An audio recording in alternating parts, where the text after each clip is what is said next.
Hello students, मेरे इस channel विज्ञान पाठशाला में आप सभी का स्वागत है। और आज मैं आप लोगों के लिए साइंस का एक और नया वीडियो लेकर के आया हूं। आशा करता हूं ये वीडियो आपको ज़रूर पसंद आने वाला है, तो वीडियो को शुरुआत से लेकर अंत तक जरूर देखें स्टूडेंट्स।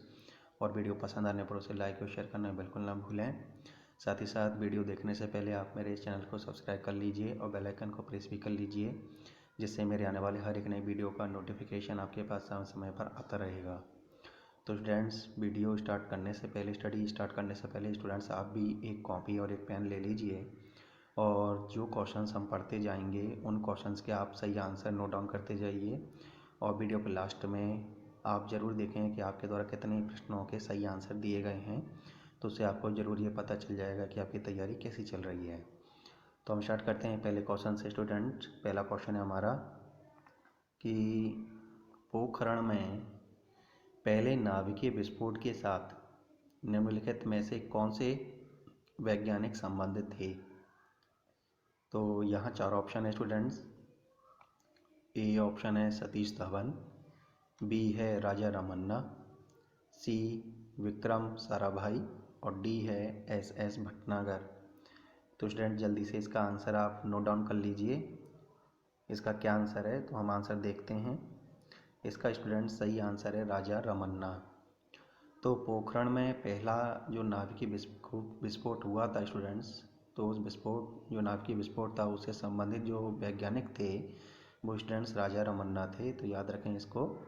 तो अब हम थोड़ा पोखरण के बारे में चर्चा कर लेते हैं कि भारतीय परमाणु आयोग ने स्टूडेंट्स पोखरण में अपना पहला भूमिगत परीक्षण स्माइलिंग बुद्धा के नाम से 18 मई, याद रखें स्टूडेंट्स, 18 मई 1974 को, 18 मई 1974 को जो भारत हमारा देश है उसने पोखरण में अपना पहला भूमिगत परीक्षण स्माइलिंग बुद्धा के नाम से किया था। और ये जो स्माइलिंग बुद्धा है या मुस्कुराते बुद्धा है, ये भारत द्वारा किए गए प्रथम सफल परमाणु परीक्षण का स्टूडेंट्स कूट नाम है। ये कूट नाम रखा गया था उसका, स्माइलिंग बुद्धा। तो याद रखें स्टूडेंट्स कि पोखरण से रिलेटेड जो भी जानकारी मैंने आपको दी है उसे आप याद रखेंगे। तो अगले क्वेश्चन की ओर हम बढ़ते हैं अब। अगला क्वेश्चन है हमारा, रसधानियाँ वैक्यूल तरल से भरी हुई गुहिकाएँ हैं। तो यहाँ चार ऑप्शन है स्टूडेंट्स। ए ऑप्शन है स्टार्च, बी ऑप्शन है प्रोटीन, सी ऑप्शन है वसा गुलिकाएँ और डी ऑप्शन है कोशिका रस। तो आप अपना आंसर जल्दी से टिक कर लीजिए कि आपके द्वारा क्या आंसर इसका टिक किया गया है। तो हम आंसर देखते हैं स्टूडेंट्स। इसका आंसर स्टूडेंट्स कोशिका रस। तो जो रसधानियाँ होती हैं स्टूडेंट्स वो कोशिका रस तरल से भरी हुई गुहिकाएँ होती हैं, याद रखें।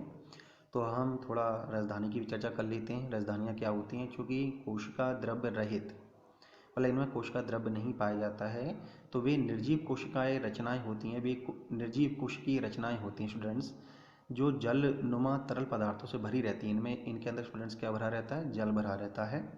तथा इनका जो बाहरी आवरण होता है उस बाहरी आवरण को स्टूडेंट टोनोप्लास्ट कहा जाता है। यानी कि ये जो टोनोप्लास्ट नामक आवरण होता है इससे ये घिरी होती हैं आपकी रसधानियाँ। और इन्हीं को क्या कहा जाता है स्टूडेंट्स, रसधानियाँ कहा जाता है, जिनमें जलनुमा पदार्थ भरा रहता है और टोनोप्लास्ट नामक आवरण से घिरी रहती हैं। तो इनको क्या कहा जाता है स्टूडेंट्स, रसधानी कहा जाता है, वैक्यूल्स कहा जाता है। और इनमें स्टूडेंट्स कुछ और जानकारी मैं बता दूं आपको कि इनमें भोज्य पदार्थ संचित रहता है। साथ ही साथ जो जलीय पौधों की रसधानियाँ होती हैं वो गैस से भरी हुई होती हैं, गैस भरी हुई रहती है उनमें, रसधानियों में गैस से भरी हुई होती हैं, जो क्या करती हैं, उनको हेल्प करती हैं पानी के ऊपर तैरने में। साथ ही साथ जो पादप कोशिका होती है उस पादप कोशिका का ये 90% स्टूडेंट्स याद रखें, 90% स्थान घेरती हैं ये पादप कोशिका में, वैक्यूल्स, याद रखें आप इसको। तो चलिए आगे बढ़ते हैं हम अगले क्वेश्चन की ओर। अगला क्वेश्चन है हमारा, प्लास्टर ऑफ पेरिस को इसमें संग्रहित करते हैं। तो प्लास्टर ऑफ पेरिस को किस में संग्रहित करके या स्टोर करके रखा जाता है। तो उसके चार ऑप्शन हैं, आप अपना आंसर ज़रूर नोट डाउन कर लें। तो ए ऑप्शन स्टूडेंट्स धातु पात्र में रखा जाता है, बी नमी रोधी पात्र में रखा जाता है, सी रोधी पात्र में रखा जाता है और डी शीशे के पात्र में रखा जाता है। आपने अपना आंसर जरूर टिक कर लिया होगा। तो हम आंसर देखते हैं स्टूडेंट्स, क्या आपका आंसर सही है या नहीं। तो हम देखते हैं, इसका सही आंसर है स्टूडेंट्स बी, नमीरोधी पात्र में। अब स्टूडेंट्स प्लास्टर ऑफ पेरिस होता क्या है इसके बारे में भी जान लेते हैं। क्योंकि जो जिप्सम होता है जिसका फार्मूला होता है स्टूडेंट्स CaSO4.2H2O, ये स्टूडेंट्स जिप्सम होता है, ये एक प्रकार का लवण है। ये जिप्सम क्या है स्टूडेंट्स, एक लवण होता है जिसका फार्मूला होता है CaSO4.2H2O। और इसमें क्रिस्टलन के जल की संख्या स्टूडेंट्स इसमें 2 होती है। यहाँ 2 दिख रहा है आपको, ये क्रिस्टलन के जल की संख्या है। अब स्टूडेंट्स क्या होता है, जब जिप्सम, जिसका फार्मूला मैंने अभी आपको बताया, ये जो जिप्सम होता है, जब जिप्सम को स्टूडेंट्स 373 केल्विन पर गर्म किया जाता है तो स्टूडेंट्स ये कैल्शियम सल्फेट हेमीहाइड्रेटेट बनाता है, उसमें परिवर्तित हो जाता है। कैल्शियम सल्फेट हेमीहाइड्रेटेट बनाता है, और जिसे हम साधारण भाषा में स्टूडेंट्स प्लास्टर ऑफ पेरिस कहते हैं या प्लास्टर ऑफ पेरिस के नाम से जाना जाता है। और स्टूडेंट्स प्लास्टर ऑफ पेरिस का जो उपयोग है, वैसे तो देखा जाए तो इसका कई उपयोग है, और एक महत्वपूर्ण उपयोग है इसका टूटी हुई हड्डियों को जोड़ने के रूप में इसका उपयोग किया जाता है। मूर्तियाँ बनाने में भी इसका उपयोग किया जाता है। तो याद रखें, प्लास्टर ऑफ पेरिस से रिलेटेड जो भी मैंने जानकारी दी है उसे आप याद रखेंगे। तो अगले क्वेश्चन की ओर बढ़ते हैं अब हम।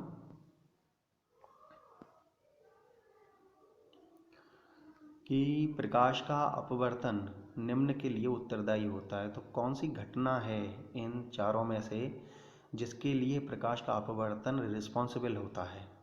तो आप भी अपना आंसर जरूर टिक कर रहे होंगे। तो मैं ऑप्शन पढ़ देता हूँ आपके लिए। ए ऑप्शन है छाया के निर्माण, नंबर बी ऑप्शन है तारों का टिमटिमाने, नंबर सी आकाश के नीले रंग, और नंबर डी ऑप्शन है आपका इंद्रधनुष। आशा करता हूँ आपने आंसर टिक कर लिया होगा। तो हम आंसर देखने वाले हैं कि इसका सही आंसर क्या है स्टूडेंट्स।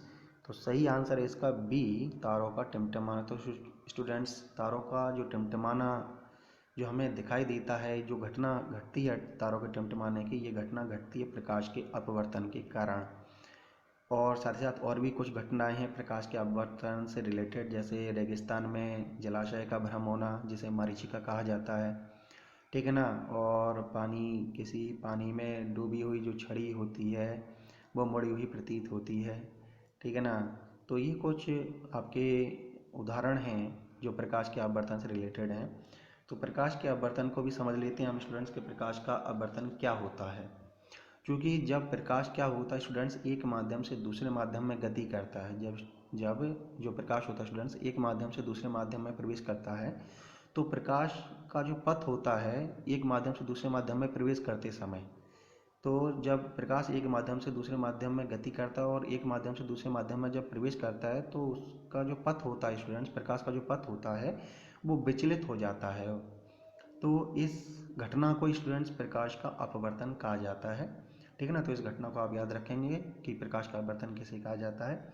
अब स्टूडेंट्स क्या होता है कि प्रकाश जब इसकी 2 चीज़ें और मैं बता दूं आपको प्रकाश के अपवर्तन से रिलेटेड, कि जब प्रकाश की किरण जो होती है, जब प्रकाश की किरण विरल माध्यम से स्टूडेंट्स, माना कि यहाँ पर ये 2 माध्यम है, माना कि ये विरल माध्यम है, ये विरल माध्यम है और ये स्टूडेंट्स सघन माध्यम है।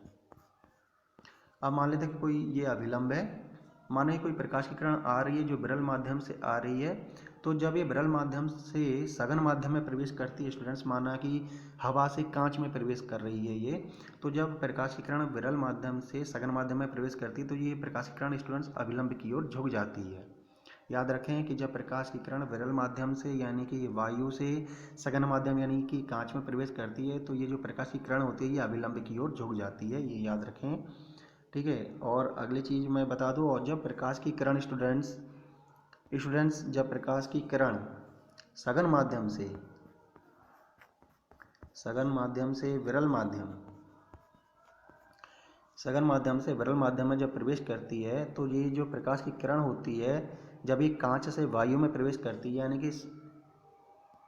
यानी कि सघन माध्यम से जब विरल माध्यम में प्रवेश करती है, तो जब ये कांच से वायु में प्रवेश करती है तो अभिलंब से स्टूडेंट्स कैसे हो जाती है, दूर हट जाती है। तो ये चीज़ आप याद रखें जो प्रकाश के अपवर्तन से रिलेटेड घटना है।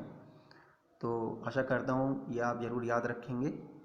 तो अगले क्वेश्चन की ओर अब हम बढ़ते हैं।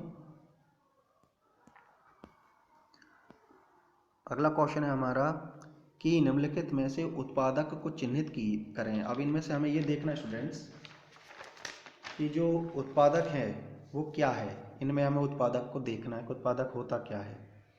तो आप भी अपना ऑप्शन टिक कर लें स्टूडेंट्स यहाँ पर कि ए ऑप्शन है घास, बी ऑप्शन है जीवाणु, सी ऑप्शन है गाय और डी ऑप्शन है शेर।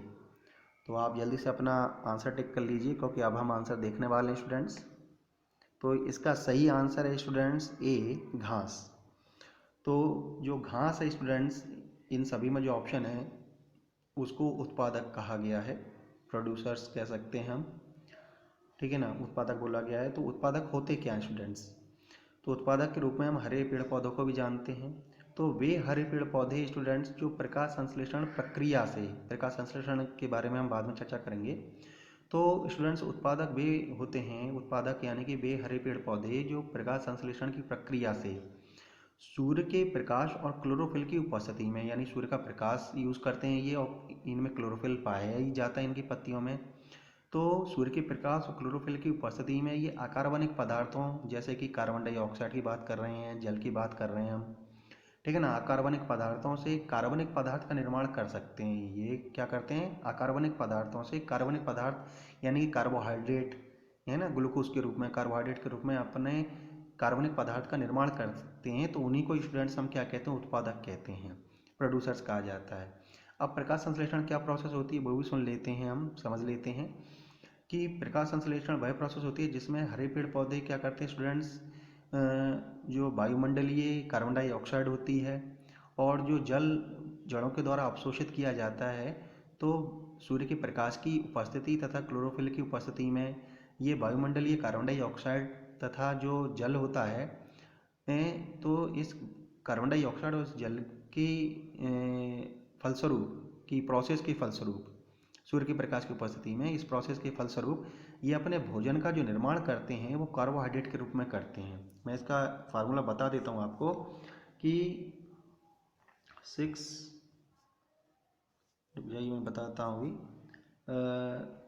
CO2 प्लस 12H2O, ठीक है, arrow C6H12O6 plus 6O2 plus 6H2O। तो ये याद रखें, ये आपका फार्मूला होता है प्रकाश संश्लेषण अभिक्रिया का, कि जो हरे पेड़ पौधे होते हैं वो सूर्य के प्रकाश की उपस्थिति में तथा क्लोरोफिल की मौजूदगी में वायुमंडलीय कार्बन डाइऑक्साइड तथा जल का उपयोग करके ये कार्बोहाइड्रेट के रूप में, यानी कि ये कार्बोहाइड्रेट के रूप में यानी कि आपका ग्लूकोज के रूप में, यानी ठीक है ना, अपने भोजन का निर्माण करते हैं और ऑक्सीजन गैस को मुक्त करते हैं स्टूडेंट्स। तो इसी प्रोसेस को स्टूडेंट्स प्रकाश संश्लेषण या फोटोसिंथेसिस प्रोसेस कहा जाता है। तो आप लोग याद रखेंगे इसको कि प्रोड्यूसर्स किसे कहा जाता है और प्रकाश संश्लेषण प्रोसेस क्या होती है, इसको ध्यान में रखें आप। तो आगे बढ़ते हैं हम अगले क्वेश्चन की ओर कि नवजात शिशु निम्न के कारण अपना भार 2 माह में 2 गुना कर लेगा। तो उसका कारण हमें देखना है और आप भी आंसर को टिक कर लें कि ए है अत्यधिक खाने के कारण, यानी कि जो नवजात शिशु होता है वो किस कारण से अपना भार 2 महीने में ही 2 गुना कर लेगा, ठीक है ना। तो ए ऑप्शन अभी हमने बात की है कि अत्यधिक खाने के कारण कर लेगा, क्या वो? बी ऑप्शन है शरीर की कोशिकाओं की संख्या में वृद्धि के कारण ऐसा होगा। नंबर सी ऑप्शन है वसा में वृद्धि के कारण ऐसा होगा, या डी ऑप्शन है आपका दूध में प्रोटीन के कारण ऐसा होगा।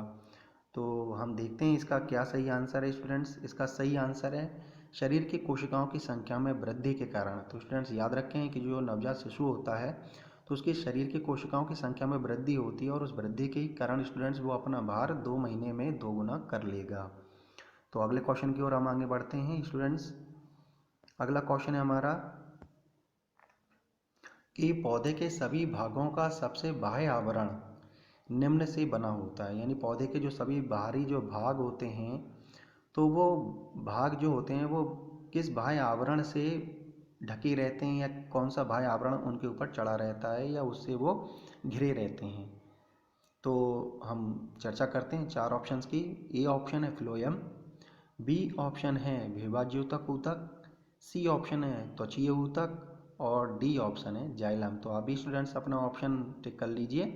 देखते हैं इसका आंसर क्या है स्टूडेंट्स। तो इसका आंसर है स्टूडेंट्स त्वचीय ऊतक। जो पौधे के जो सभी भागों का जो सबसे बाह्य आवरण होता है वो स्टूडेंट्स बना होता है त्वचीय ऊतक का। और ये जो त्वचीय ऊतक होता है ये पौधों के शरीर के बाह्य सुरक्षात्मक आवरण को बनाता है। स्टूडेंट्स याद रखें, ये पौधे के जो शरीर होता है उसके शरीर का जो बाह्य जो शरीर होता है उसका सुरक्षात्मक आवरण का निर्माण करता है या उनको बनाता है। तो आगे बढ़ते हैं अगले क्वेश्चन की ओर। अगला क्वेश्चन है हमारा कि प्लास्टिक की थैलियों को ना कहें और कपड़े के बैगों को हाँ कहें, क्योंकि। तो स्टूडेंट्स ऐसा क्यों प्रश्न पूछा जा रहा है, इसका कारण तो अभी हम आंसर देखने के बाद बताएंगे। तो आप भी अपना आंसर देख लें कि क्या आंसर है इसका। तो प्लास्टिक की थैलियों को ना कहें और कपड़े के बैगों को हाँ कहें, ऐसा हम क्यों। तो इसका कारण हमें देखना है। तो ए ऑप्शन है प्लास्टिक लकड़ी के कठ लुगदी से बनी होती है। बी प्लास्टिक की थैलियाँ जैव निम्नी होती हैं। नंबर सी प्लास्टिक अजैव निम्नी है। और नंबर डी प्लास्टिक रसायनतः अभिक्रियाशील होती है। तो आप अपना आंसर जरूर टिक कर लें स्टूडेंट्स। अब हम आंसर देखने वाले हैं। तो इसका सही आंसर स्टूडेंट्स प्लास्टिक अजैव निम्नी है। तो अब हम चर्चा कर लेते हैं। क्योंकि जो प्लास्टिक होती है वो अजैव निम्नकरणीय कह सकते हैं, निम्नकरणीय पदार्थ कह सकते हैं, एक तरीके से सब्सटेंस कह सकते हैं। तो स्टूडेंट्स पहले ये जान लेते हैं कि जैव निम्नीकरणीय और अजैव निम्नीकरणीय होता क्या है। क्योंकि जैव निम्नीकरण वे पदार्थ होते हैं जो जैविक प्रक्रम यानी कि जैसे कि बैक्टीरिया द्वारा अपघटित हो जाते हैं, ठीक है ना। जैसे सब्जी के छिलके हैं और या कागज़ है या लकड़ी है, तो ये जो पदार्थ होते हैं स्टूडेंट्स ये जैविक प्रक्रम यानी कि बैक्टीरिया द्वारा क्या हो जाते हैं, अपघटित हो जाते हैं। और इसलिए इनको जैव निम्नीकरणीय पदार्थ कहा जाता है या जैव निम्नीकरण पदार्थ कहा जाता है। जबकि इसके विपरीत वे पदार्थ जो जैविक प्रक्रमों जैसे कि बैक्टीरिया द्वारा क्या नहीं होते स्टूडेंट्स, अपघटित नहीं होते हैं और ये प्रकृति में लंबे समय तक बने रहते हैं और अक्रिय रहते हैं और प्रकृति को नुकसान भी पहुंचाते हैं, एनवायरनमेंट को नुकसान भी पहुंचाते हैं। तो ऐसे पदार्थों को स्टूडेंट्स अजैव निम्नीकरणीय पदार्थ कहा जाता है, जैसे कि प्लास्टिक।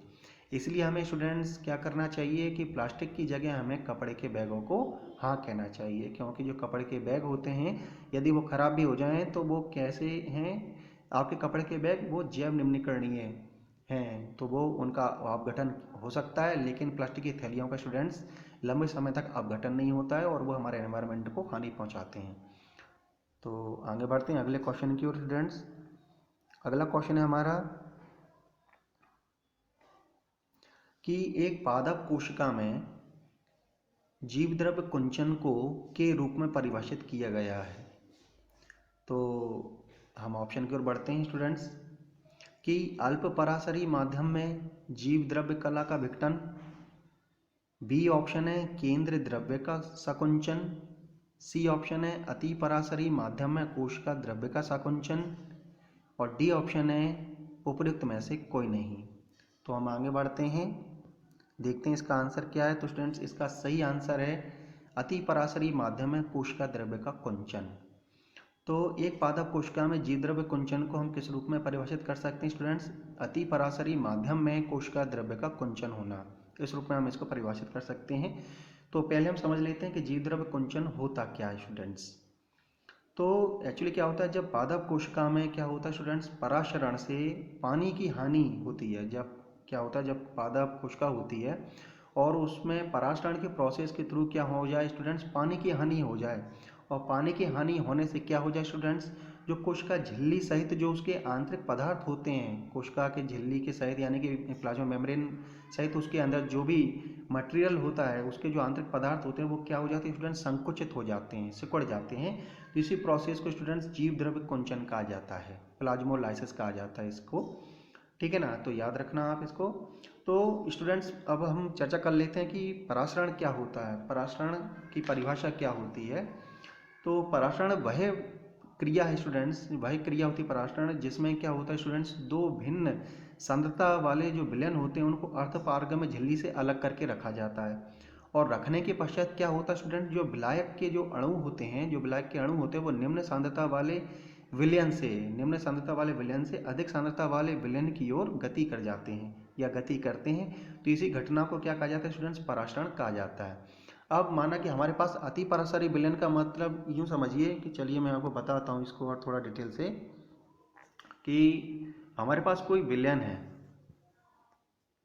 ठीक है, कोई विलयन है जिसकी सांद्रता कैसी है स्टूडेंट्स? बहुत ज़्यादा है, जिसमें विलय, ठीक है ना। देखो विलय एक तरीके से मैं आपको थोड़ा और डिटेल से बताता हूँ कि जो देखिए जो विलायक होता है, विलायक वो चीज़ होती है जिसमें किसी पदार्थ को घोला जाता है, तो उसको विलायक कहा जाता है। और विलय उसको कहा जाता है जिसे किसी विलायक में, यानी कि पानी, विलायक यानी कि पानी जिसमें घोला जाता है, जिसे घोला जा रहा है किसी विलायक में, उसको विलय कहा जाता है। और विलय और विलायक के मिलने से स्टूडेंट्स विलयन का निर्माण होता है। तो यहाँ पर इतना आप समझ लीजिए कि विलय किसे कहा जाता है, विलायक किसे कहा जाता है, और विलयन किसे कहा जाता है। अब बात की जा रही है कि अति परासरी माध्यम की बात की जा रही है, यानी अति परासरी का माध्यम यानी कि अति परासरी विलयन की बात की जा रही है, यानी कि ऐसा माध्यम जिसमें विलय की मात्रा ज़्यादा है। माना कि नमक की मात्रा ज़्यादा है, माना कि हमने जो पानी लिया है, यहाँ पर हमने जो पानी लिया है उसमें नमक की मात्रा ज़्यादा है और पानी की मात्रा कैसी स्टूडेंट्स? कम है। तो इस प्रकार का जो विलयन कहलाएगा वो क्या कहलाएगा? अति परासरी विलयन कहलाएगा, ठीक है ना।